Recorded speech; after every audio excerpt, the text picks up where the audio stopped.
La Banda Cambiaria. Información sin reservas. Seguimos, Álvaro, aquí en La Banda Cambiaria, como siempre, en este espacio de análisis económico, este resumen semanal de noticias económicas. Y bueno, como decíamos al principio del programa, la intención es un poco desmenuzar qué es lo que pasó con las elecciones PASO a nivel nacional, el triunfo o al menos la ventaja de Javier Milei en las últimas elecciones y qué hay detrás de todo esto, ¿no? Bueno, una semana muy agitada en ese sentido, más allá de las cuestiones económicas puras, pero para analizar un poco hacia dónde vamos. Y para eso hemos llamado, y le agradecemos por supuesto la gentileza de atendernos, Ángel Ciara, que economista y ex ministro de Economía de la provincia de Santa Fe. Hace rato que no hablamos con él. ¿Cómo estás, Ángel? Álvaro Torriglia y Sandra Sicaré te saludan. Hola Sandra, hola Álvaro, qué gusto volver a escucharlos y poder conversar con ustedes en La Banda Cambiaria. Muchas gracias, un gusto también para nosotros como siempre, Ángel. Y la idea, bueno, era un poco preguntarte que nos puedas dar un poco de luz para analizar a Javier Milei, el ganador de las elecciones del domingo, que son PASO, que todavía está abierta, que hay elecciones generales, pero que para sorpresa de muchos se convirtió en el candidato con más expectativas por ahora de llegar a la Casa Rosada con su discurso económico tan extremo. La idea era un poco tratar de analizarlo desde el punto de vista de lo que serían los modelos teóricos o la fuente teórica que algún poco él recoge. ¿Qué se puede decir de cómo está inscripto dentro de la economía la teoría económica de Javier Milei? Mira, es muy simple, incluso él lo ha señalado muchas veces que su mentor es Alberto Venegas Lynch. Alberto Venegas Lynch es uno de los fundadores en Argentina de la escuela austríaca. Uh-huh. Precisamente ellos en su momento, en los años 30, trajeron a los dos grandes exponentes de la escuela austríaca, no a su creador, que fue Karl Menger en Austria, sino a von Mises y a Friedrich Hayek, que son los fundadores y sostenedores y propulsores y expansores de la teoría y la corriente austríaca, que tiene que ver con el año 1871, cuando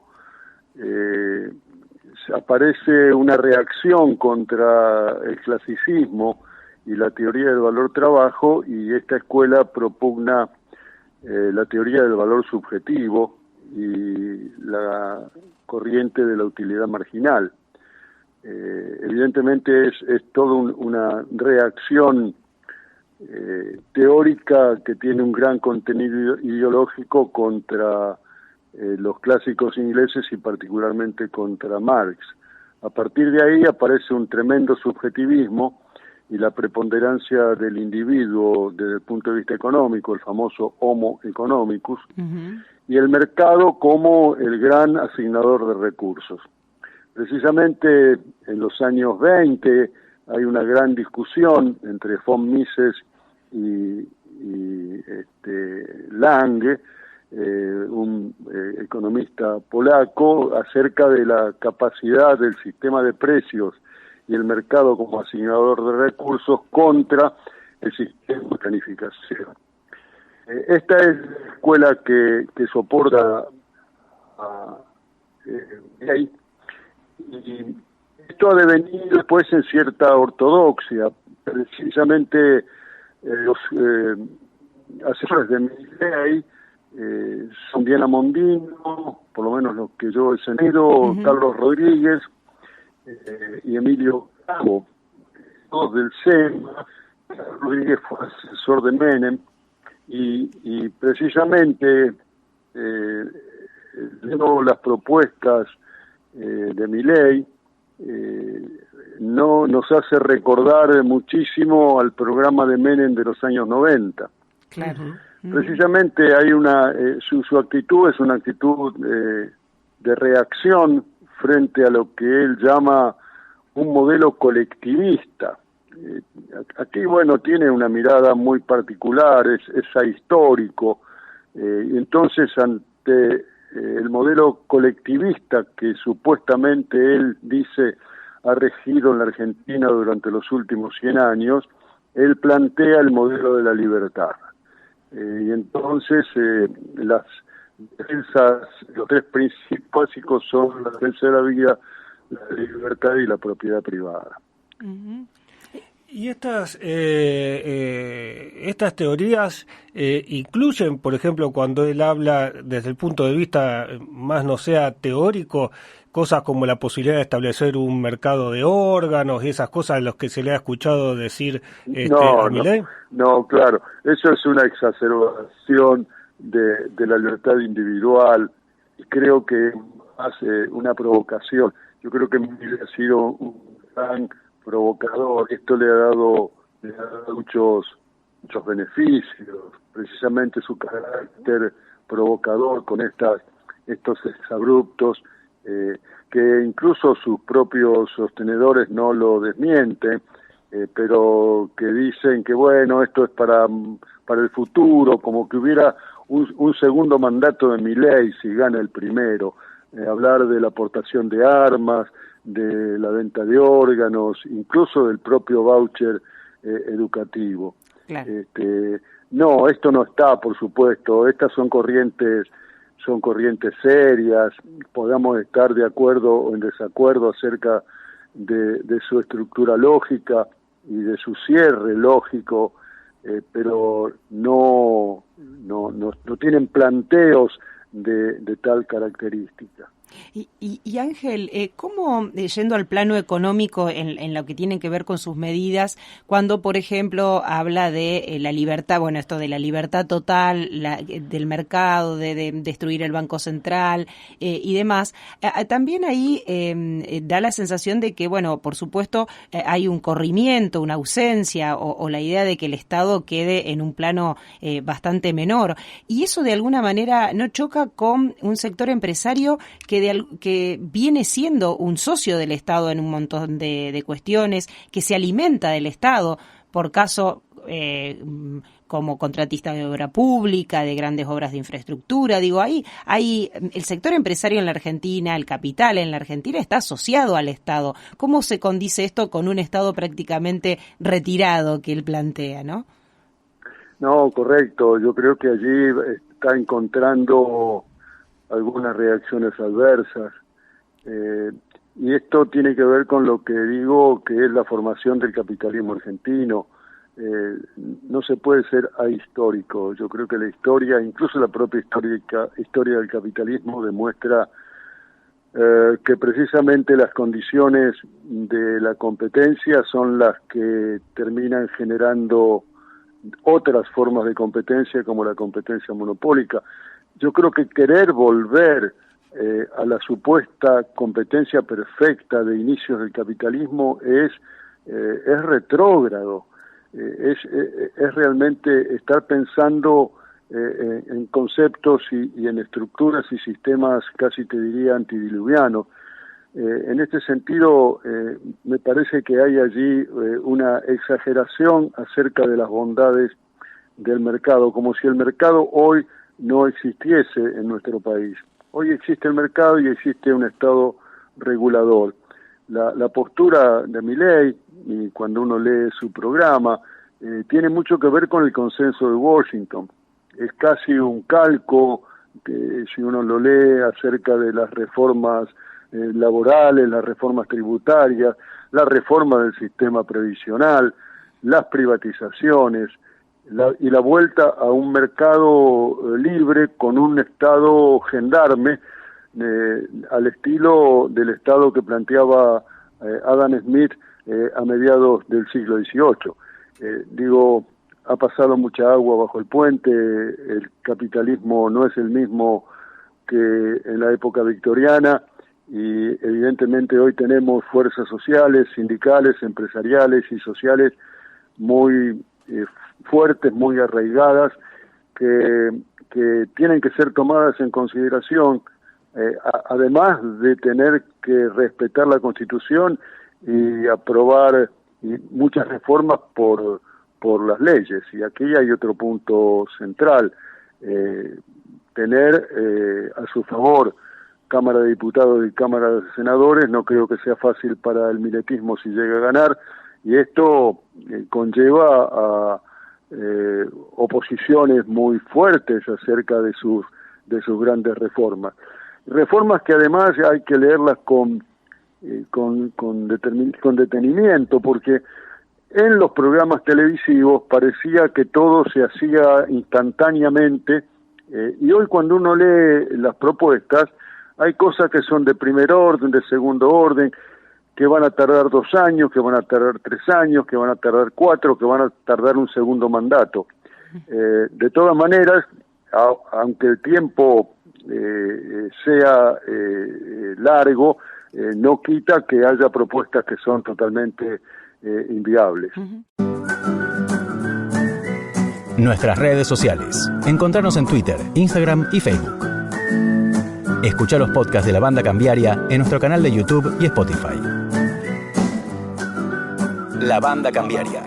Vos mencionabas recién el tema de la resistencia también, ¿no? Esta cuestión de, bueno, hay organizaciones sindicales, hay una estructura en la Argentina, organizaciones sociales que funcionan, pero también el capitalismo es otro en el sentido de que hay un 40% de pobreza, hay también una presencia del narcotráfico que actúa. Ayer lo hablábamos con Álvaro, no aquí en el micrófono, sino fuera del micrófono, esto como el sector del narcotráfico también es una economía en negro que circula y atempera muchas de las cuestiones sociales. Digo, ahí también hay otros factores que juegan, ¿no?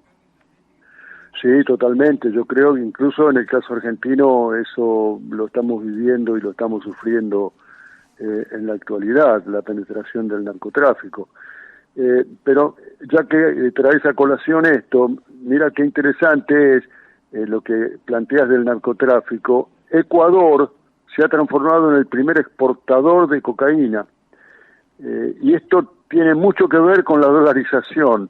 Precisamente la dolarización ecuatoriana ha facilitado no solamente la exportación de cocaína, porque ha destruido su estructura productiva, la dolarización, y evidentemente el flujo de dólares necesarios tiene que tener alguna fuente. En Ecuador creo que la encontraron con la cocaína, y además de las remesas de los emigrantes ecuatorianos. Pero digo, el problema del narcotráfico, el lavado de dinero, creo que le connota en esta actualidad al capitalismo argentino con un elemento que mueve muchísimo dinero, y que seguramente las próximas autoridades tendrán que tomarlo muy en cuenta y en consideración. Te vuelvo un poco al tema de la escuela austríaca como fundamento de los planes de Milei. Si lo tenemos que poner en épocas históricas, en experiencias concretas, ¿en dónde se puede encontrar? Porque según Milei todo el mundo funciona así, digamos, ¿no? Todos los países del mundo que exitosos han adoptado su teoría. ¿En dónde ha estado o en dónde están las huellas de esta teoría en políticas económicas concretas? No, a ver, me parece que hay una exageración sobre esto. Milei tiene una lectura muy particular acerca de la geopolítica y de la geoeconomía. Está llamando comunistas a países que no tienen nada que ver con el comunismo, como si el comunismo hubiera existido alguna vez en algún lado. Pero bueno, eso es otra discusión. Evidentemente que en mi opinión, que ha habido alguna utilización de esta corriente en la variante de la Escuela de Chicago. Y ahí sí uno podría decir, bueno, la variante de la Escuela de Chicago, que tiene mucho que ver con el consenso de Washington y que a eso apunta la propuesta programática de Milei, fue la que terminaron haciendo los Chicago Boys en Chile, o cierto análisis muy ortodoxo por parte de las economías capitalistas desarrolladas, pero no es Alemania, no es así en España, digamos.